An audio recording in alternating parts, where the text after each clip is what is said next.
अहम खबर है, सदर ने वज़ीर आज़म की जानिब से भिजवाई गई समरियों की मंजूरी दे दी है। मुसल्लह अफवाज सिविल आर्म्ड फोर्सेस के 1172 एहलकारों को फ़ौजी एजाज़ात देने की मंजूरी दी गई है। 17 अगस्त शाम 5 बजे कौमी असम्बली का इजलास तलब करने की मंजूरी। सदर मुमलिकत ने सेनेट इजलास शाम 4 बजे तलब करने की मंजूरी दे दी है। कैदियों की सज़ाओं में 100 रोज़ की खुसूसी मुआफ़ी की भी मंजूरी दी गई है। इसके अलावा सिविल शोबों से ताल्लुक़ रखने वाले शहरियों को कौमी एजाज़ात देने की मंजूरी भी दी गई है।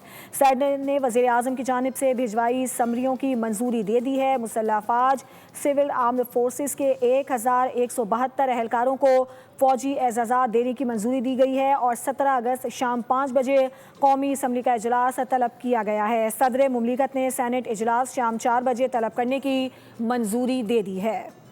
अहम खबर है, सदर ने वज़ीर आज़म की जानिब से भिजवाई गई समरियों की मंजूरी दे दी है। मुसल्लह अफवाज सिविल आर्म्ड फोर्सेस के 1172 एहलकारों को फ़ौजी एजाज़ात देने की मंजूरी दी गई है। 17 अगस्त शाम 5 बजे कौमी असम्बली का इजलास तलब करने की मंजूरी। सदर मुमलिकत ने सेनेट इजलास शाम 4 बजे तलब करने की मंजूरी दे दी है। कैदियों की सज़ाओं में 100 रोज़ की खुसूसी मुआफ़ी की भी मंजूरी दी गई है। इसके अलावा सिविल शोबों से ताल्लुक़ रखने वाले शहरियों को कौमी एजाज़ात देने की मंजूरी भी दी गई है।